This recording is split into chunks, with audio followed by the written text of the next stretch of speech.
Before we begin the story, let us know where you're watching from by leaving a comment below. If you enjoy this video, don't forget to like and subscribe. Have a wonderful day. Enjoy the story. Sophie was talking on the phone while crossing the street, pushing her cupcake cart, her apron stained with frosting. "I promise I'll be on time this time, Nana," she said. "Just don't run, girl," her grandmother's voice echoed through the phone. That's when Sophie's delivery cart slipped off the curb and slammed into the shiny bumper of a parked luxury car. Cupcakes flew, frosting splattered across the hood, and the cart flipped over like it knew it had messed up. "No, no, no," she whispered, staring at the scene like it was happening in slow motion. The car door opened. A tall man in a sharp suit stepped out slowly, his face a mix of boredom and barely hidden annoyance. "You hit my car?" he asked, looking at the mess, then at her. "Technically, it was my delivery cart, and it was the wind's fault, and gravity, and maybe the uneven sidewalk," Sophie replied. "That's a Jaguar." He pointed at the car like it was a sacred monument. "Do you have any idea how much it costs to repaint a car like this?" "I do. It's more than I make in 2 months, but maybe we don't need to focus on that right now, okay?" He pulled out his phone and started dialing. "What are you doing?" Sophie asked, trying to wipe the frosting off her hands onto her apron. "Calling the police." "No." She jumped in front of him like she was in an action movie. "There's no need to bring the law into this. I have a better solution, and it's a lot sweeter." James looked at her, still holding the phone. "I'm listening. You have 5 seconds. "I can pay you in cupcakes." "In cupcakes?"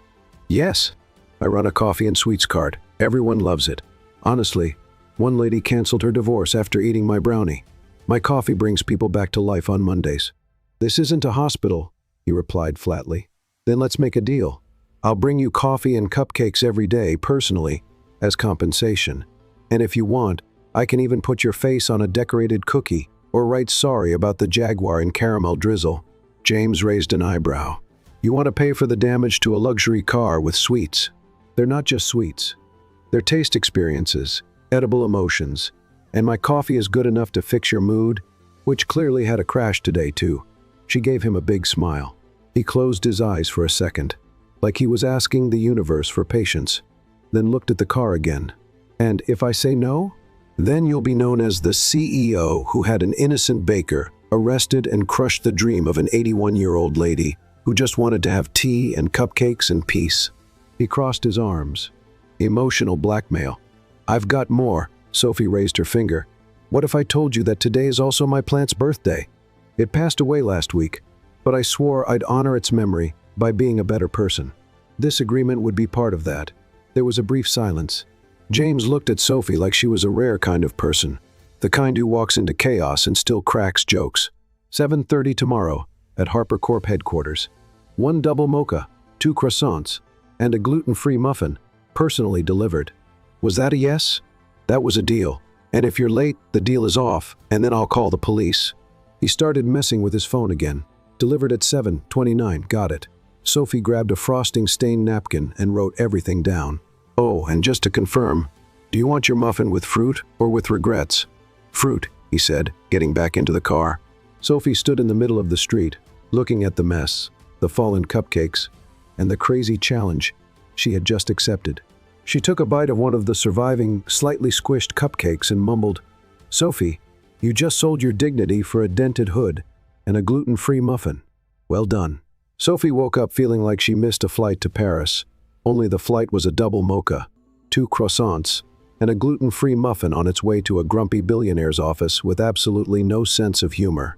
Her alarm was playing the Mission Impossible theme, her sister's idea. It was 5:42 in the morning. Sophie jumped out of bed, tripped over the neighbor's cat, which had snuck in through the window again, and landed face first on her food truck uniform shoes. Great start, Sophie. First gravity, now an undercover Garfield with a swollen eye and a coffee maker louder than a NASCAR engine. She began what she called Operation Caffeinated CEO. While she was kneading the croissant dough, she recited to herself, "Double mocha, 2 croissants, gluten-free muffin. Don't be late, don't trip, don't die." With the clock working against her, she packed everything into her thermal tray, taped her flour-covered apron together, and headed out with her coffee cart, which squeaked like it had bronchitis. The Harper Corp building, right in the heart of Manhattan, looked like a temple made of glass and steel. It had more windows than she had friends on Facebook. As she got closer to the entrance, Sophie felt like even the automatic doors were judging her worn-out sneakers. The lobby security guard was built like someone who mixed protein powder into his coffee. When she introduced herself, he looked at her like she was about to hand out pyramid scheme flyers. "I'm James Harper's official caffeine supplier," she said with a smile. "Here to keep him from eating his employees before 9. He didn't laugh. She was used to that. "ID? I've got a napkin with my name on it. Does that count?" Another deadly stare. He called the executive floor. "She's here. The one with the cart." "Yeah, it's like a sitcom." He hung up. 32nd floor. "Don't touch anything. Not even the elevator?" she asked. "Not even." He didn't answer. Sophie stepped inside. As the elevator carried her up like a clumsy princess, heading for the Dragon's Tower, she braced herself. On the executive floor, she was met by a receptionist who looked like she was built in too professional to smile mode. Her blazer was as tight as James's patience the day before. "Sophie Martinez, first official delivery of edible, court-mandated compensation," Sophie said.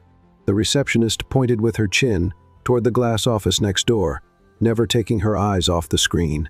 Sophie took a deep breath, pushed the door open with her shoulder, both hands full with the tray, and stepped into the CEO's lair.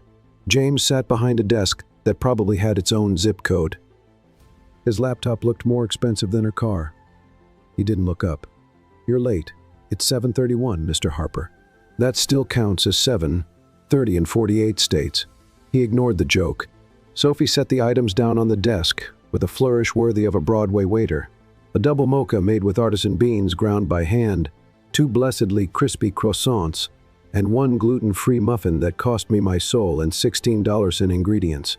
James took a sip of the coffee and bit into the croissant like he was reviewing a tax report. "It's edible." That was almost a compliment. "Are you okay? Should I call a doctor?" He didn't blink. "Bring the next delivery tomorrow, same time. Any feedback? Yelp review? A wish for peace and light?" Less talk, more punctuality. Sophie rolled her eyes and headed out. At the door, she bumped into a giant vase in the reception area and nearly turned into a modern art sculpture made of coffee. On the second day, Sophie arrived 2 minutes early. James looked at his watch, then at her. "Still late. You know what you need? A sympathy muffin with leave me alone frosting." All week, the routine stayed the same. Sophie showed up. James barely spoke. She tried to make a joke. He chewed like a corporate robot. But slowly, something started to shift. On Wednesday, she handed him the muffin with a little note attached. "May contain traces of humor. Please alert us of any allergies." On Thursday, he returned the coffee cup with a sticky note. "No side effects. You may proceed." Sophie was so excited she forgot her tray on the executive floor. By Friday, she was exhausted. Her grandmother had needed care overnight. Her sister fought with her online boyfriend, and the neighbor's cat had thrown up inside her oven. Nothing was going right. "Here's your survival kit," she said as she walked into James's office. "Includes mocha, croissants, muffin, and a delivery person in zombie mode." He looked at her with a slight frown. "You look disorganized, and you look like the villain in an illegal drama. We make a good team." James bit into the croissant and chewed in silence. Sophie noticed a small photo on his desk, a blond boy with a dog. "Your son?" "My nephew. Lives with my sister in Seattle." Sophie nodded. "He's cute.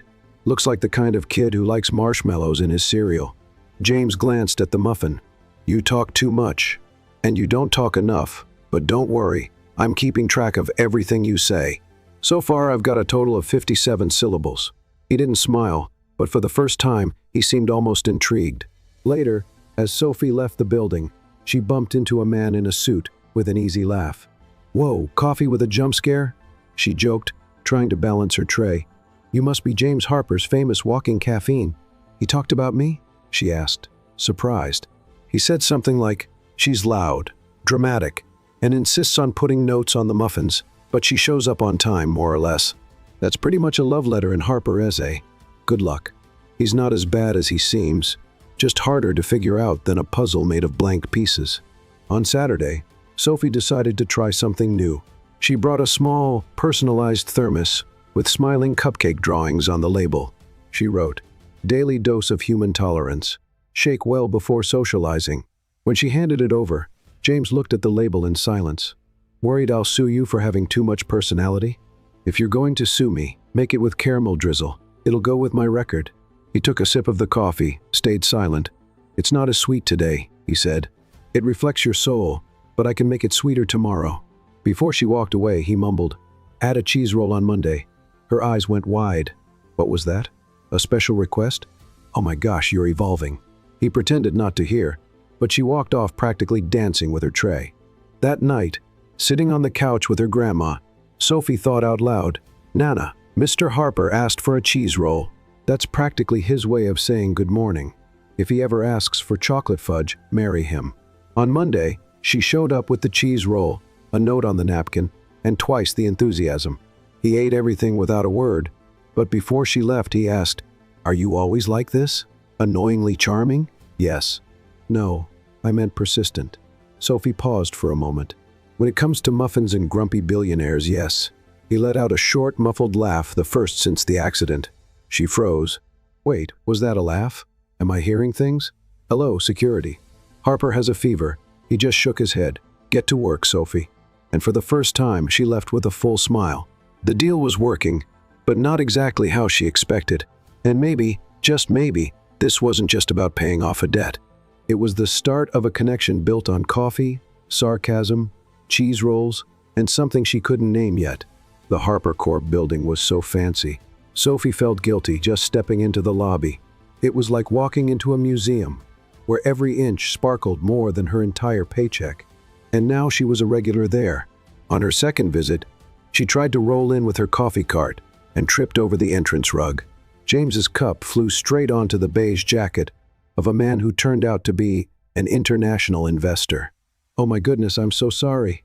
I've got napkins, baking soda, the spirit of a housekeeper, whatever you need, she blurted, panicked, trying to clean the stain. Are you kidding me? This is coffee, double mocha, organic beans. It stains, but it's premium. The man huffed and stormed off. Sophie was left in the middle of the lobby, holding the empty cup and what was left of her dignity. The next day, she tried to take a shortcut through the hallways and accidentally walked into the security wing. She only realized when two guards with stern faces showed up. Do you have clearance to be here? I have divine clearance to spread coffee and joy. ID. I have a badge from the coffee shop and a loyalty card with 8 stamps. She was escorted back to the front desk by 2 large guards while employees watched, trying not to laugh. Of course, James heard about it instantly. The coffee lady almost broke into the IT department. Clara, his assistant, said with amusement. He just muttered while reading something on his tablet, but the moment she left the room, he quietly typed on his phone, Clara, find out everything you can about Miss Sophie Martinez, discreetly. Over the next few days, Sophie was mistaken for an employee 3 times. A new intern saw her with the tray and said, Hey, do you know where meeting room 4B is? I barely know where my own sanity is. So, you're from HR? I'm from coffee, which is kind of like HR for emotions. While Sophie kept racking up awkward moments in the city's fanciest building, James watched from his glass office. He couldn't understand why that clumsy woman kept taking up space in his thoughts. Clara eventually handed him a short report. Lives in Queens. Cares for her elderly grandmother and teenage sister alone. Dropped out of college to support them. Works 2 shifts. Never late on rent. No legal issues. She's honest. James didn't respond right away. He just stared at the screen. And she still finds time to make filled croissants, he muttered. Pardon? Nothing. Keep working. Friday night, and the Harper Corp building was almost empty. James was still working, as usual, watching the city below while finishing reports. That's when he saw her. Sophie was on the sidewalk in front of a fancy restaurant on the corner. She held a tray of coffee and looked clearly embarrassed. Across from her, a woman in a red dress was yelling loudly. Do you really think I'm going to accept this? This garbage you call a latte? My dog has better taste than you. Ma'am, the order came with caramel because that's what was on the ticket. I asked for no caramel. Are you stupid or just pretending? Sophie lowered her eyes, trying to keep her voice steady. I'm sorry. I can replace it, no charge. Do you think I need charity? Look at you. You shouldn't even be here. People like you should be selling cheap stuff in the suburbs. The words hit Sophie like a punch. Before she could respond, a new voice came from behind her. "Are you sure you want to keep having this conversation in public?" The woman in red turned around. James Harper stood there, flawless suit, cold stare, hands in his pockets. "And who are you?" she asked with a tone of disdain. "The CEO of Harper Corp. And the person who funds part of your investment portfolio, Miss S. Langley." The woman's face went pale. "I didn't know that." "Well, now you do. And I tend to appreciate people who treat others with respect. You know, that helps with corporate image reports." Sophie stood there in shock. The woman mumbled something and quickly walked into the restaurant. Silence. "You were inside?" Sophie asked, still confused. "I was in the building, saw it from the window, and decided to become a street hero. Let's just say I hate arrogant people, especially when they're picking on someone who doesn't deserve it." She took a deep breath, her eyes still wet. "Thank you. I've heard things like that before, but not so publicly." "Don't thank me. It was instinct." Sophie looked at him. For the first time, she didn't just see the cold, calculated CEO. There was something else, a man who didn't tolerate injustice, a man who'd been watching from afar but saw more than others did. She gave a slight smile. "And here I thought you only knew how to criticize muffins." "Don't make me regret it," he said, though there was a hint of a smile. Sophie turned around with the tray in her hand. Before crossing the street, she looked back. "Hey, James, thanks. Really, for the classy rescue." He nodded slightly. As she walked away, he stayed there, watching, not admitting even to himself that something inside him had changed. And, for the first time, James Harper found himself thinking that maybe, just maybe, life wasn't only about contracts and glass walls. Sophie didn't know shame could last over 48 hours, but ever since James stood up for her on that sidewalk, she'd been caught somewhere between confusion, embarrassment, and mild panic at the thought of running into him again. So when she got a call offering a last-minute catering gig at a gala event, she jumped at the chance. She needed the money, the distraction, and, honestly, she wanted to prove to herself that she could be professional, even in places where she didn't quite feel she belonged. Custom dessert table for a corporate event. The woman on the phone repeated. Formal theme, high-end guests, nothing flashy. The company name, Vellum Events, but the event sponsored by Harper Corp. Sophie, without thinking too much, said yes. Only hours later did her brain make the connection. Harper Corp? No way it's him. No, must be another Harper. Probably a cousin. There's always a cousin involved in these things, but the universe doesn't usually deal in hopeful guesses. On Friday night, Sophie arrived with her boxes of desserts at the main hall of the Astoria Grand, a venue so luxurious the floor tiles seemed to glow on their own. As she arranged truffles and macarons, she heard over the sound system, "Good evening, ladies and gentlemen. Please welcome our host, James Harper." Sophie froze. A spoon dropped to the floor. A waiter nearby raised an eyebrow. "Of course, because the world is small and irony is huge," she muttered. She turned slowly, just in time to see James at the center of the stage, impeccable suit, subtle smile, the kind of elegance she'd only seen in magazines. With each round of applause, Sophie felt like her soul was quietly trying to slip out through the nearest exit. Breathe. You're a professional who's about to mess up the frosting from sheer nerves. She was trying to focus on the candy wrappers when she felt someone next to her. "So, it's you." Sophie turned her head and came face to face with an elegant woman, hair pinned in a perfectly challenging bun. She held a champagne glass and looked at Sophie like someone inspecting a cracked vase. "Excuse me? You're the woman who hit my son's car and now brings him coffee every day, aren't you?" Sophie widened her eyes, surprised by the bluntness of the question. Well, yes. It was an accident, and the coffee part was my idea." "A friendly agreement?" The woman gave a half smile, completely humorless. "Let me be clear. Don't even think about making a move on him. Don't try to win him over. You're very different from our world." Sophie swallowed hard, trying to stay composed. "MAAM, Valerie. Valerie Harper, mother of the man you're clearly holding out ridiculous hope for. I'm not." "No need to lie. I've seen this before, sweet smiles, sad stories, thinking cupcakes can climb social ladders." Sophie clenched her teeth. "I'm not trying to climb anything. I'm here to work. Yes, I bring your son coffee with whipped cream, by the way, but that doesn't make me a national threat. This isn't a personal attack, dear. Just a fact. You don't belong in the same world." Sophie felt her throat tighten, but she took a breath. The world I come from is full of people who think they're too important to notice the person serving them. I didn't come here to win anyone over. I came to deliver the best pastry in town. If that's offensive, maybe what you need is a little more sugar in your life. Valerie stared at her for a long moment, then turned with elegance and walked away like she was floating. Sophie let out a slow breath. What a night, she muttered. Now all that's missing is the ceiling falling or me tripping over a violinist. Minutes later, she stepped behind the scenes to catch her breath. She needed air and emotional distance. She was staring at the wall, thinking about ditching the event and escaping through the kitchen, when she heard a familiar voice. She talked to you, didn't she? Sophie turned. James was there, tie loosened, looking worried. My mother has a gift for turning words into sharp knives. It's impressive, if traumatizing. I'm sorry about her. I should have warned you. You knew she knew about me? I figured she'd find out. I just didn't think she'd come after you. Sophie let out a dry laugh. You're different from our world. That was the line of the night. Beats the restaurant lady who called me a Brooklyn roach.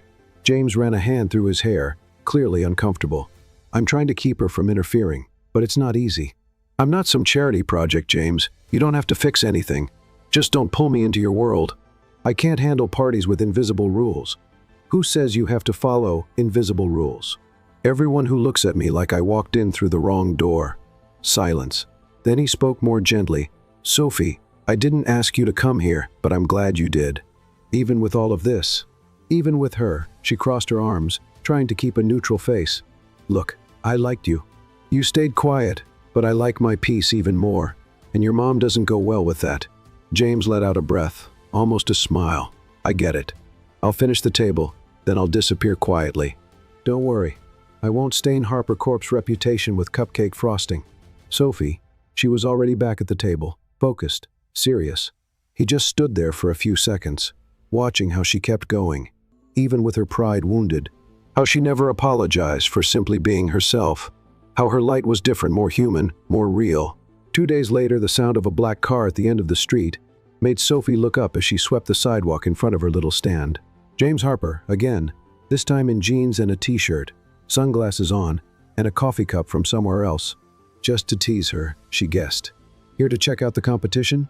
She said. I'm here to scout the neighborhood. Thinking of investing in a new commercial space, he said, trying to sound casual. Market research or just a hidden urge to see the girl you traumatized at the fancy ball? He shrugged. Maybe both. She crossed her arms. You're terrible at lying, you know that? I'm great with contracts, and I'm not the type who pretends to care about commercial properties.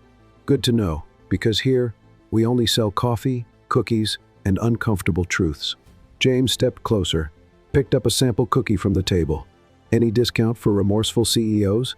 Only if they ask nicely and wear jeans. He laughed, and for a moment, the tension between them melted away like sugar at the bottom of a cup. Sophie didn't know what James was looking for, but she knew one thing. His world might be different, but at that moment, on an ordinary sidewalk, in an ordinary neighborhood, they were standing on the same ground. And maybe that was enough for now. Sophie spent the next few days trying to pretend that meeting. James's mother had just been a bad dream, the kind you wake up from sweating and promise to forget. But it was hard to forget a woman who practically told you that you were a stain on her expensive velvet couch. Still, her pride kept her from stopping the deliveries. At 8:00 in the morning, there she was, standing tall with her coffee cart, her courage, and a defiant little smile. Morning coffee for the CEO, with whipped cream, just how the prince likes it. Clara, the assistant, glanced at her, then at James's closed office door, and whispered, "He seems different these days." "Different how?" Sophie asked, adjusting the tray. "Less grumpy, more thoughtful. Yesterday, he even turned down 3 meetings and bought flowers." Sophie choked on her own breath. "Flowers? Yes. Roses, red ones, a dozen." Sophie didn't reply. She just stepped into the elevator, trying to hide the confusion in her mind. When she opened the office door, James was there, sitting as usual, but this time, no suit. He wore a dress shirt with the sleeves rolled up and reading glasses. He looked more human, more approachable. "Your morning fuel," she said, placing the cup on his desk. He looked at the drink, then at her. "I liked your speech at the party." Sophie raised an eyebrow. The cupcakes aren't a national threat speech? Exactly. It was well said. Great. Want me to print and frame it? Could go right next to your MBA. He laughed a real laugh. Do you always talk like this? Like what? Like every sentence is a little battle of sarcasm. I'm small. I have to make up for it with sharp words. James smiled, but there was something else in his eyes, as if he were about to say something but changed his mind at the last second. Sophie noticed. What is it? I need to show you something. He picked up the projector remote and pointed it at the wall screen. It's about a company project, a new social initiative we're building, and, well, it has everything to do with you. With me? Yes. After that day at the restaurant and the party, I started thinking. James clicked the remote, revealing slides titled Harper Foundation Program for Independent Women Entrepreneurs. Sophie's eyes widened. What? A support fund for self-employed women who face financial challenges but still keep their businesses running. The idea is to offer mentorship, startup capital, and logistical help. The first suggested name for the leadership role is yours. Sophie went quiet. You want me to run this? I want you to lead it, the way it should be, with honesty, hard work, and real-life experience. She leaned back in her chair, still taking it all in. Is this real? I've never been more serious. This changes everything. It does. That's why I need you to think it through. But first, I need to be honest. Sophie sat up straight. What is it now? James hesitated, then got up and walked to the window. I had you investigated. Silence. What? When you started showing up here every day, I wanted to understand who this woman was that disrupted my routine. I asked Clara to look into you, and I read it all, your background, your story, your life. Sophie felt her stomach turn. So all this, the flowers, the project, is it guilt or just a bored millionaire's curiosity? It's admiration. It's respect. It's something I can't even name yet, but it's not pity. She stayed silent, staring at the coffee cup that now felt like it weighed a ton. I should be mad at you, she murmured. Are you? She took a deep breath. I am, but also thankful. Not for the report, but for seeing me. James took a step forward. So, will you accept the project? That depends. I'm not sure I trust you yet, James Harper. He nodded, no pressure in his voice. One step at a time, then. Sophie stood up, picked up the empty cup, and turned to leave. Before she stepped out the door, she said without looking back, but the fund idea? It's brilliant, and yes, I want to be part of it. From that day on, their connection began to take on new colors. James started showing up at Sophie's stand in Queens regularly, always with silly excuses. I'm just checking out the local business scene. Pure market research. Sure, and the croissant is just part of your risk analysis, right? She began visiting the Harper Corp headquarters, not just with coffee, but with ideas, sketches, dreams. And their meetings started ending with laughter, inside jokes, and eventually long silences filled with meanings neither of them dared to name. One afternoon, Sophie was helping her grandmother tend the small garden in front of their building when a black car pulled up. James got out, wearing dark jeans and a leather jacket. I brought this, he said, lifting a box. This what? Pancakes, made by me. Found the recipe online. Sophie's eyes widened. You cooked? What kind of CEO do you think I am? The kind who prefers five-star restaurants over frying pans. He handed her the box and looked at Sophie's grandmother, who was sitting in a wheelchair with the sun on her face. Are you the famous Mrs. Evelyn? Depends. Famous for what? For having a granddaughter who can throw millionaire executives off balance. The lady laughed, and James instantly earned a point. Sophie invited him upstairs, and for the first time, he saw the small apartment where she lived with her grandmother and younger sister. Everything was simple, but clean, organized, and full of life photos on the walls. Notes on the fridge, the smell of real food. James stayed quiet, taking it all in. This felt more like home than any penthouse he'd ever owned. You're awfully quiet, Sophie said. I'm impressed. With the mess, with how real it all feels, and how light. Her younger sister appeared in the hallway, wearing a band t-shirt and a suspicious look. Is this the coffee guy? This is James, Sophie replied. The famous James with the wrecked car? He cleared his throat, a little embarrassed. Is that an urban legend now? There's even a meme, Sophie joked. Great. Just what my reputation needed. The three of them laughed, and James felt that this sound was better than any applause at a board meeting. That night, when Sophie walked him to the door, They stood quietly in the hallway for a moment. "Thanks for letting me in," he said. It wasn't a favor. It was inevitable. Silence. "What if I want more than just meetings and projects?" James finally asked. Sophie looked at him. "You do?" "Yes." She took a deep breath and gave a slight smile. "Then you'll have to deal with your mother, your reputation, and my pride. I've always been good with challenges." She stepped back and said, "We'll see," and gently closed the door. Later, sitting alone in the living room, Sophie looked at the coffee cup on the table. She remembered clearly the day it all began, the car accident, the fear, the ridiculous deal to bring coffee every day so she wouldn't get sued. Now she was part of his life, and he part of hers. But the world they lived in was still full of walls, and even though she didn't know what would come next, she was sure of one thing. No matter what happened, she wouldn't let anyone, not the past, not the pressure, erase the woman she was. What began as an accident now felt like a choice, and she would always choose the path that made her feel whole, even if that meant loving carefully. On Monday morning, the sun had barely come out when Sophie opened the yellow notebook with crooked letters and started scribbling ideas. She was sitting on a bench near the cafe, still wearing her flour-dusted apron and with a head too full to think about baking. James had said he wanted more, not just the projects, but her, and somehow that no longer felt so far-fetched. But Sophie knew feelings required more courage than any meeting in a glass-walled office, and she hadn't yet decided if she was ready for that. "Are you sketching croissants or making secret plans?" asked Isabella, her sister, showing up out of nowhere with a backpack and a juice in hand. "Trying to do both. It's a new kind of strategy." Isabella sat beside her, stretching her thin legs. "So, the handsome CEO showed up again? He has a name. James. Oh, sorry. James, then." Sophie didn't answer. She just gave a little smile, which was enough for Isabella to make a face. "If you fall for him, it's going to be like a soap opera mixed with Wall Street. If I fall for him, it'll be my problem.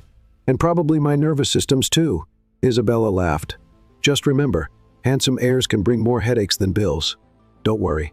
I've got experience with both." A few minutes later, Sophie was back at Harper Corp with her trusty coffee cart. This time, along with the usual orders, she carried an envelope with 3 pages of notes for the social project ideas about mentorships, hands-on workshops, partnerships with small suppliers. When she got to James's office, Clara stopped her before she could knock. "He's in a meeting with the board, but he said for you to wait. And he left this." Clara handed her a small package wrapped in gray paper. Sophie looked at it curiously and, when she opened it, found a silver keychain with the letter S engraved on it, along with a handwritten note, just a reminder that you already have the key to unlock big things. She felt a sudden warmth in her face. She slipped the keychain into the pocket of her apron like it was a jewel. 2 hours later, the office door opened, and James walked in, no tie, looking tired but alert. "Come on in." Sophie followed him and handed over the envelope. He opened it carefully, going through the papers one by one. "This is more than I expected. You thought of everything." "Not everything. Just enough to show you I'm serious about this." He looked at her over the papers. "And so am I." They sat side by side, drafts spread out on the table, and started discussing the details. Ideas came and went. Suggestions turned into plans. We could do workshops in underserved neighborhoods, with support from the foundation, and an online platform for sign-ups, with help from employee volunteers. "Think we can get partnerships with grocery chains? If you lead the project, I'll get the contacts." They were so involved, they didn't notice the time. When Clara came in to say the day was ending, James blinked, like he just snapped out of a trance. "It's 6 already?" "Yes. And you have dinner with investors at 7. Cancel it." "James, it's important." "Then postpone it. I have another commitment tonight." Clara raised an eyebrow but said nothing as she left. James turned to Sophie. "Would you have dinner with me?" She frowned. "Like, real dinner? With food and everything?" "Yes. And napkins. And maybe dessert." Sophie hesitated, but the way he looked at her like she was the center of something bigger made any no vanish. "All right, but only if dessert is cheesecake." They went to a small bistro in Brooklyn, far from the city buzz. The place was cozy, with dim lights, wooden tables, and the smell of basil in the air. They sat in a quiet corner by the window. "Why this place?" she asked.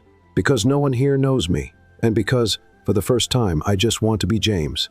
Do you realize how romantic and dramatic that sounds at the same time? I'm trying a new style. Sensitive CEO with a touch of lemon pie. Sophie laughed. Over dinner, they talked about everything: childhood failures, favorite songs, unspoken fears. James talked about the pressure of running an empire, about an absent father and a controlling mother. Sophie spoke about the mom who left too soon, the strong-willed grandma, the rebellious sister. That's when James reached across the table and took her hand. "Sophie, you throw me off balance."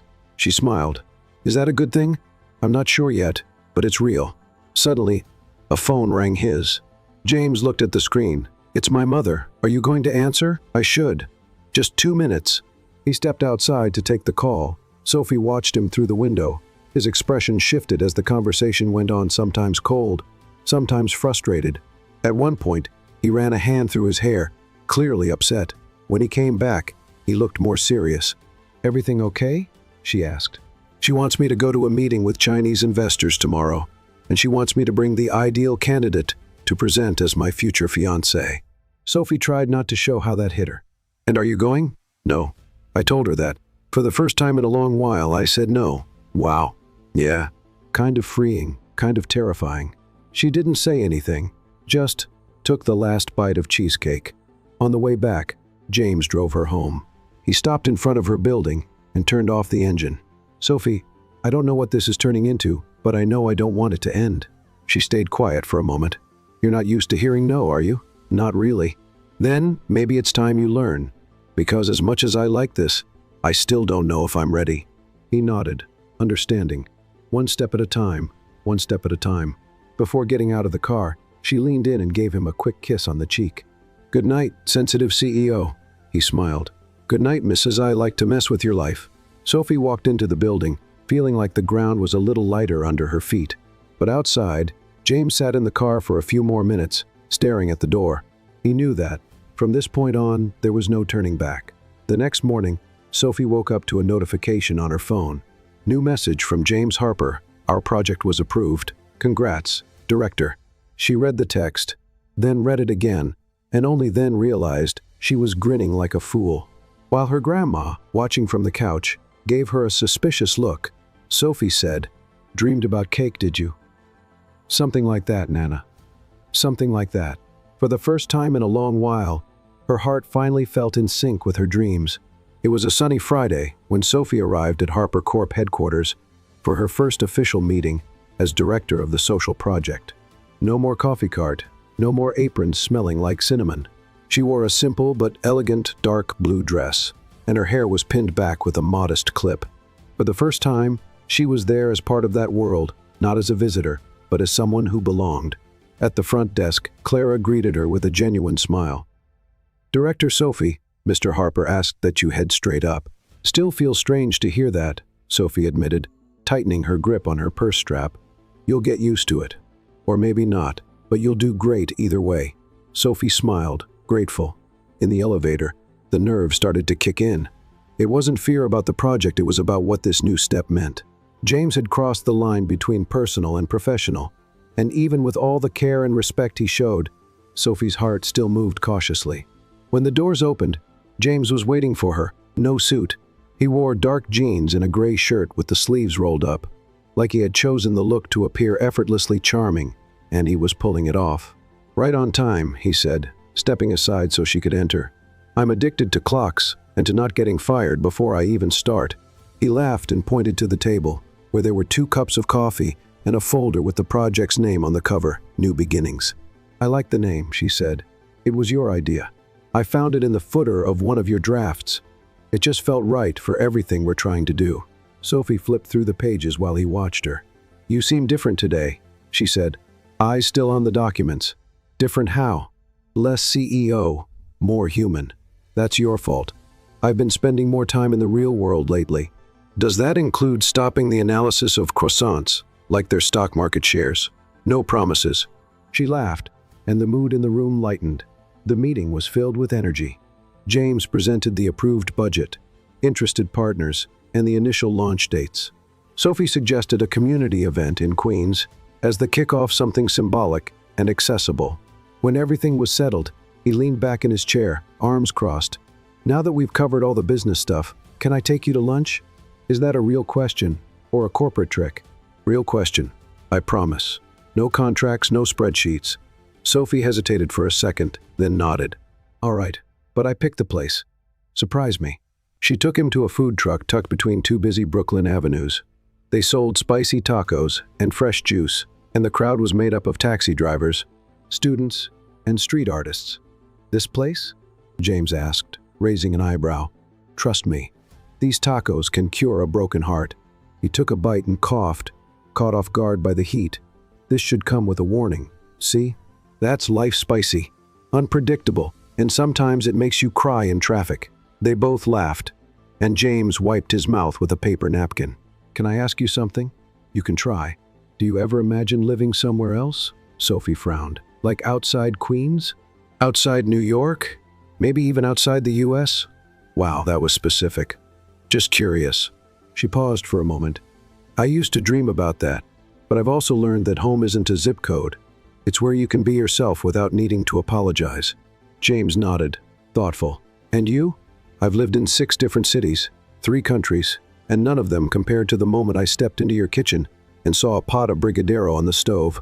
Sophie smiled, a little shy. You're really getting good at saying the right things at the right time. I'm just being honest. They finished lunch, with more juice and fewer defenses. On the way back to the building, he walked her to the subway. You sure you don't want me to drive you? I'm sure. Today, I want to go home alone, get my thoughts in order. And my heart, too. He understood. So, see you tomorrow. Tomorrow's Saturday. I know. She raised an eyebrow but didn't answer. She just walked down the subway steps with a smile on her face. That night, Sophie stayed up late, sitting on the couch with her grandmother and Isabella, watching an old movie and debating what is and isn't love. Love is when someone knows your flaws and still chooses to stay, said her grandmother. Love is when you give up the last slice of pizza, said Isabella. Sophie laughed. Love is when you feel like you can be silly, and the person won't leave. They looked at each other and laughed together. The next morning, James showed up unannounced. He had a paper bag in hand and an expression that looked anxious. I brought muffins. Baked by me, or at least supervised by me. Is this an apology or an attempted poisoning? Depends on your taste. They went upstairs and had coffee together, this time with Sophie's grandmother officially present. She already seemed to like him. And what is it that you do for work? She asked. Business. Lots of paperwork, not much excitement. But now, with Sophie, things feel different. She smiled, clearly pleased. Later, when they were alone on the porch, James approached her carefully. Sophie, can I ask you something a bit more serious? Good start. You even used the word serious. I like you, not in a vague or distracted way. I really like you, and I want to try this. If you want that too. Sophie took a deep breath. You know my world's pretty different from yours, right? And you know I'm tired of my world, right? It won't be easy. It won't be light, but it can be real. She looked at him closely, weighing every word, every intention. All right then, let's give it a try. But on one condition. What's that? No flowers every week. If you want to impress me, bring cheese bread. Deal. They laughed, and the kiss happened without any planning. It was slow, tender, but full of everything they'd avoided for weeks. The following Monday, the New Beginnings Foundation was officially launched. The event took place in a renovated warehouse in Queens, decorated with simple lights, panels telling stories of women entrepreneurs, and a table full of sweets made by Sophie. James gave the opening speech, but it was Sophie who truly charmed the crowd. I started selling coffee, scared I wouldn't make rent. Now I'm here, helping other women not give up on their dreams.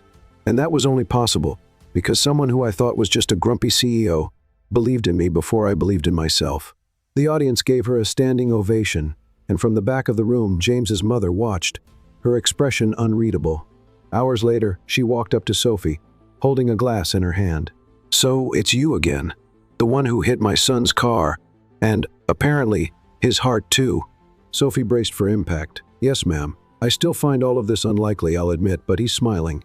I haven't seen that in years. Sophie didn't know what to say. Just take care of him. He's more fragile than he looks, and I'm stronger than I look.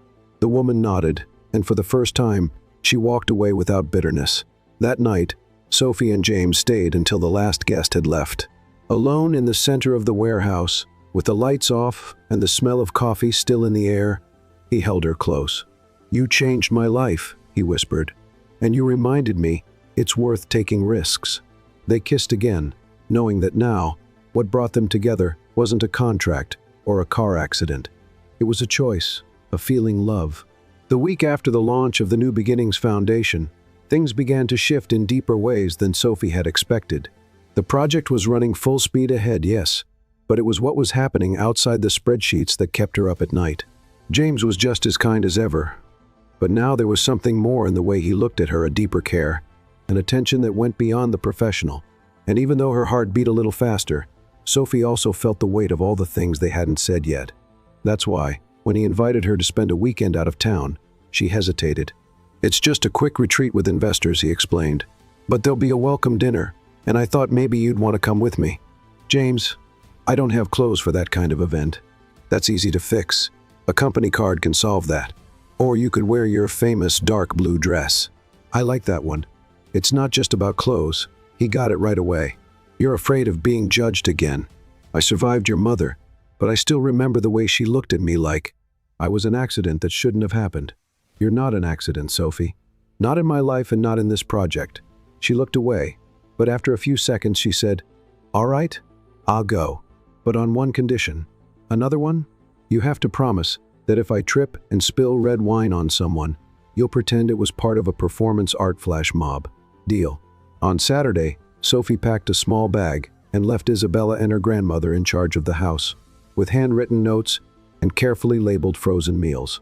The black car pulled up in front of her building right at 9:00 a.m. James got out, wearing a light blazer and sunglasses.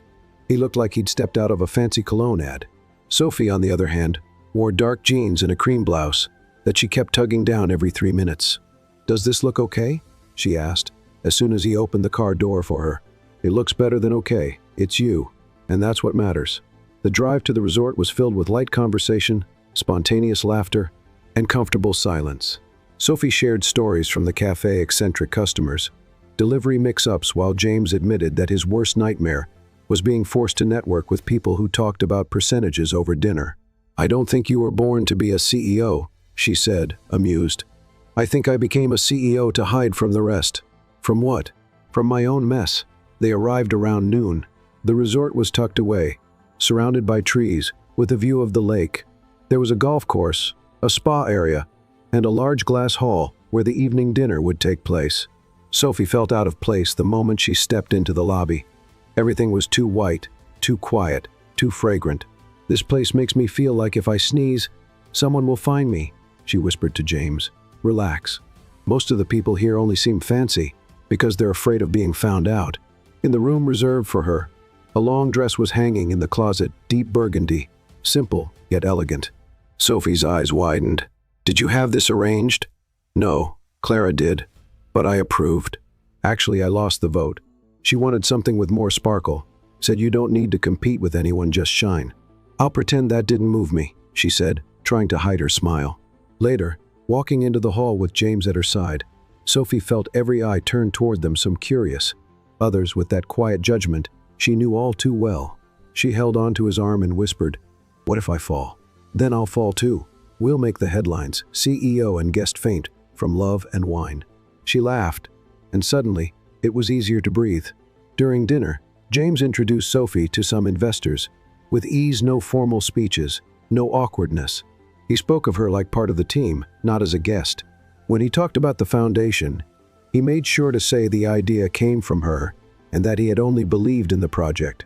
At one point, a man with graying hair approached and said with a slightly crooked smile, "So, you're the famous Sophie, the girl who became a fund director after crashing into the boss's car." Sophie smiled, unshaken. "Imagine what I could do if I crashed into a helicopter." James nearly choked on his wine. The man let out a forced laugh and walked away. "You're amazing," James said, laughing. "You clearly don't care about your reputation. I care more about the truth. And in this case, the girl holding her glass in her left hand, so she doesn't smudge her bracelet." "Technical details," she said, smiling. The rest of the night passed with an unexpectedly light mood. They danced once awkwardly, clumsily, with James missing the rhythm and Sophie laughing so hard she almost lost a heel. But no one seemed to care, or if they did, they hid it well. Back in the room, Sophie still felt her cheeks flushed. "That was more fun than I expected. I promised it would be easy," James said. "And you're keeping promises. That's dangerous." He looked at her. "Want to know what's even more dangerous? What? Going all in for you, a little more each day." Sophie looked down, bit the corner of her lip, and finally replied, "Then I guess we're even." That night, they slept in separate rooms, but their hearts had never been closer. Yes, there was desire, but also respect, affection, and care for each other's pace. The next morning, they walked together to the lake. The sun was just coming up, and the air smelled of damp earth and fresh leaves. "Have you ever thought about getting married someday?" Sophie asked out of nowhere. James didn't hide his surprise. "I've thought about it, but I always saw it as contracts and obligations. Until I met you." She looked at him, curious. "And now?" "Now it feels simpler. Like signing a blank agreement, just built on trust." Sophie laughed. "You really have a gift for turning everything into CEO talk. Blame the corporate trauma. But I'm in recovery." They stayed quiet for a while until Sophie said, "I'm afraid of becoming just another story that started out different but ended like all the others." James took her hand. "Then, let's write our own story. All the way through, page by page. No rush, but no running either." She nodded, still not sure how to handle it all, but for some reason, for the first time in years, she felt like she could just try. On the way back to New York, the silence in the car felt different. It wasn't awkward, it was understanding. "Next week, we have the second round of interviews with the entrepreneurs. Remember?" James said, already halfway there. "I remember. And I've gone over the questions 3 times. You're amazing, you know that?" "No, but thank you for reminding me." It was late afternoon when they reached her neighborhood. As she got out of the car, Sophie paused for a second before entering the building. "James? Yes? You don't need to convince me of anything." "What do you mean?" "You don't need to prove you love me. I already know." He didn't answer with words. He just looked at her in a way that said everything and more. After she went inside, James stood there for a few minutes, looking at the entrance of the building, as if it were a starting point. And maybe, in a way, it was. On the other side of the door, Sophie leaned against the hallway wall and smiled to herself. Yes, she was afraid, but now she was also in love, and for the first time, willing to really live it, no breaks, no doubts, no holding back. The weekend had been magical, but Sophie knew, as she always had, that real life doesn't take holidays, and love stories don't get special treatment. On Monday, when she arrived at the headquarters of the New Beginnings Foundation, the reception area was busier than usual, and the looks, well, they were different. Curious. People whispered and smiled as she walked by. "Looks like Director Sophie came back from her trip with the CEO," murmured one of the assistants, not even trying to hide the tone in her voice. Sophie pretended not to hear, but inside, she felt the weight of the judgment she had always feared. In the elevator, she ran into Clara, who hugged her warmly. "Don't worry. They'll talk about it today. Tomorrow, they'll move on. I didn't even say anything, but they have eyes in social media. You were tagged in 3 photos from that gala dinner." Smiling, standing next to James, and wearing a dress worth more than my rent.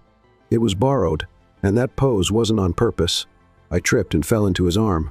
Clara laughed out loud, and I bet he didn't mind one bit. In the office, James had his head buried in reports. When he saw her, he looked up and smiled that small, quiet smile that said so much. "Good morning." "Morning. Charming CEO. Ready to handle some corporate gossip?"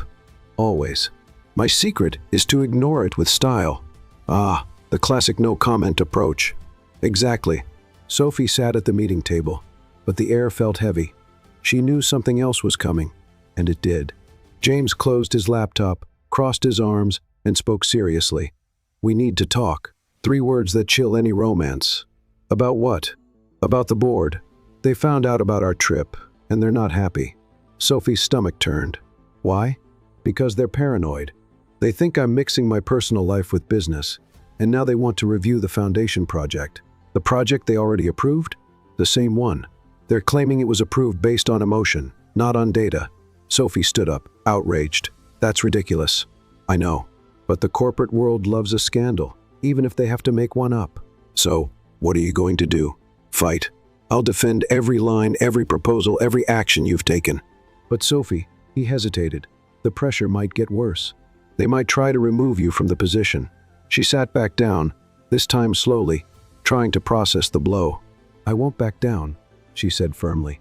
If they want to see professionalism, they'll get it. And if they want to fight, I'll bring coffee and courage.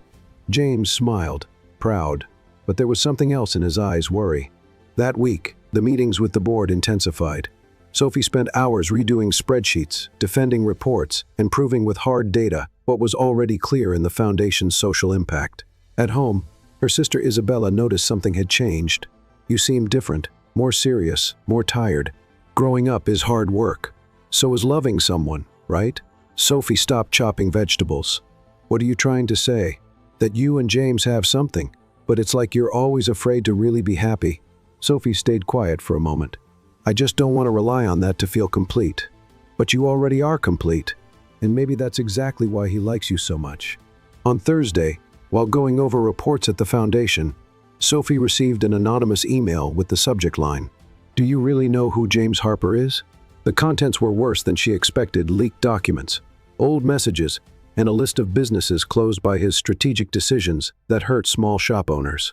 In some, employees were laid off in large numbers. In others, there were lawsuits. Nothing illegal, but everything cold, corporate, and personal. Sophie felt a tightness in her chest. This wasn't the James she knew, but she couldn't just ignore it. At the end of the workday, she walked into his office without knocking. "We need to talk." "About what?" "About the companies you shut down, the jobs that were lost." James slowly closed his laptop. "I figured this would come up. And you didn't think you should tell me? I thought you already knew. My past wasn't exactly clean. I was the kind of CEO who followed numbers and only numbers. That's how I was trained to cut where it hurts, as long as it didn't bleed on paper. And now? Now I'm trying to fix it. With you, with the project, with every woman who finds a chance in this foundation to no longer depend on anyone." Sophie didn't respond right away. She was still processing. "Have you changed? I'm trying. And maybe part of that change is because you came into my life." She sat down across from him, still feeling uneasy. "I don't need a perfect man. I just need someone brave enough to be real. Then I'm your guy. Full of mistakes, but no desire to repeat any of them." That night, Sophie went home deep in thought. She lay down on the couch and turned on the TV, just for some background noise, but her mind was racing. This was the moment of truth. She could either choose to love an imperfect man who was willing, or stay alone, afraid of losing herself. On Friday, before the big meeting with the board, Sophie put together a presentation with photos, videos, and testimonials from women impacted by the project. She asked James to sit among the board members, just as a listener. "Today, I'll speak on my own." And she did, with strength, honesty, and emotion. This project wasn't born in a boardroom. It started with a coffee cart, late bills, and dreams crushed by lack of opportunity. It came from women who fight every day with what little they have. There was silence. Some hard expressions began to soften. And if your concern is my relationship with James Harper, know this: he's never given me anything but support. Everything you've seen here is mine, because I've lived every one of these women's stories. I know what I'm talking about. At the end of the presentation, no one dared to argue. As she walked out, James was waiting for her in the hallway. He didn't say a word, he just hugged her tightly. "You were brilliant. You were quiet. Was that hard?" "Yes, but it was necessary." By the end of the day, an official email went out to the board. The Recommenso Foundation would remain active, with Sophie as director and James stepping back from direct oversight to avoid conflicts of interest. "Does that hurt your position?" she asked. "Only if you leave me," he replied with a smile. Sophie felt a lump in her throat. The fight had been tough, but it had been worth it. That night, as they reached her neighborhood, Sophie stopped at the gate and said out of the blue, "James? Yes?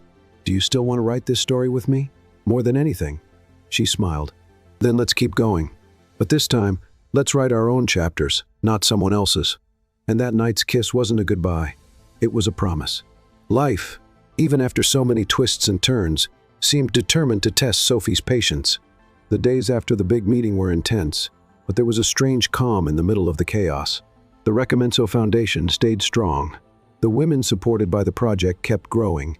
Their ideas and testimonials kept coming in, and suddenly, Sophie found herself in the role of mentor, advisor, and inspiration. She still wasn't used to that. Being an inspiration was scary, especially for someone who, not long ago, was tripping over office rugs and spilling coffee on expensive suits. James, on the other hand, respected the board's decision to step back, but stayed close in other ways: home-cooked lunches, midday messages, bouquets of cheese bread. Yes, he found a Brazilian bakery in New Jersey just to surprise her. Deep down, Sophie knew something was coming, but she had no idea it would be so grand.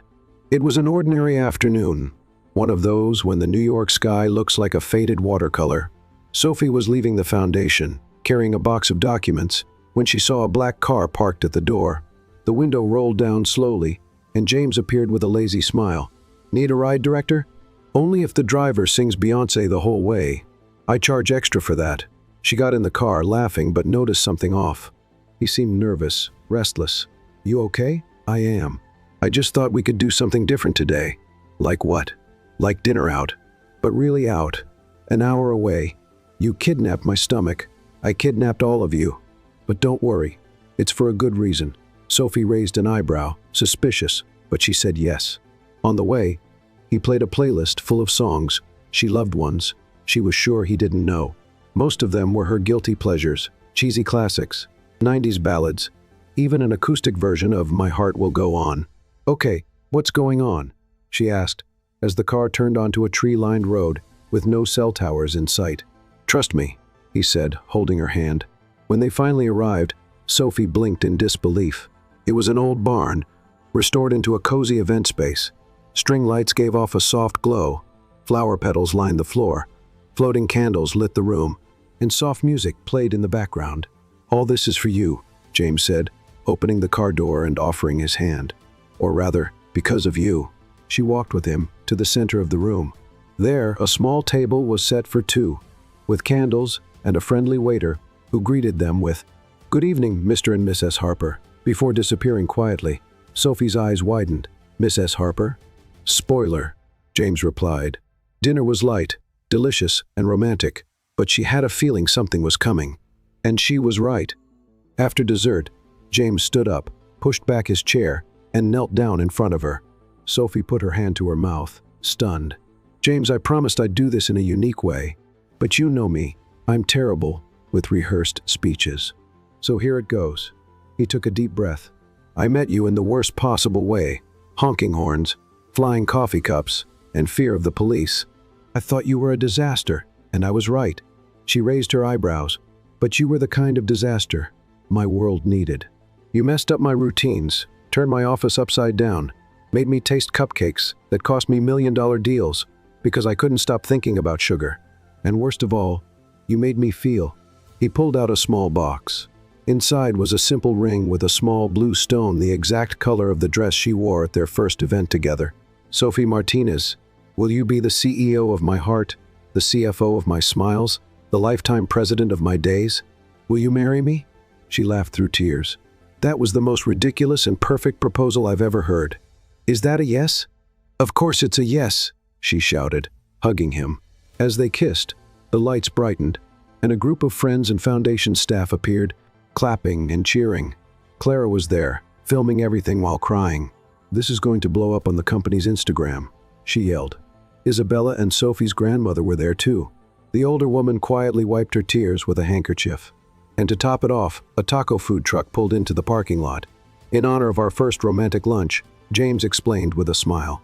The wedding took place in a garden just outside New York. Nothing grand, but everything felt like Sophie wildflowers, an altar decorated with dried leaves, and photos of the women from the Recomenso Foundation scattered across the tables. Instead of gifts, guests brought donations for women's entrepreneurship projects. James wore a light-colored suit. Sophie wore a flowing dress with a vintage touch. Her bouquet had no roses, just lavender and sprigs of rosemary. At the entrance, a sign read, "From coffee to the altar, our story had flavor and courage." Clara was the officiant, of course. She insisted, "We're gathered here not to talk about profits or balance sheets, but to celebrate a long-term investment. Love," she said, drawing laughter. As Sophie walked toward James, Her eyes sparkled brightly, no doubt, no fear. "Are you sure you don't want to run away right now?" he whispered playfully. "Only if it's with you. Forever." They exchanged vows that even made the waiters cry. James spoke about learning to feel, to listen, to let go. Sophie spoke about learning to trust, to open up, to love without fear. When they were declared husband and wife, guests tossed coffee beans in the air, Clara's idea, of course, and the band played an acoustic version of Can't Help Falling in Love. The reception was simple, full of laughter, clumsy dancing, funny videos, and cupcakes with signs that read, "A sweet new beginning." At the end of the night, while dancing alone in the garden with the last guests leaving and the sky full of stars, James looked at Sophie and said, "I love you, with all the spreadsheets and surprises. And I love you, with all the stumbles and spilled coffee." They kissed, knowing that this story, the one that started with an accident, was never a mistake. It was fate. And there, among laughter, dancing, and love, they lived the first day of the rest of their lives together.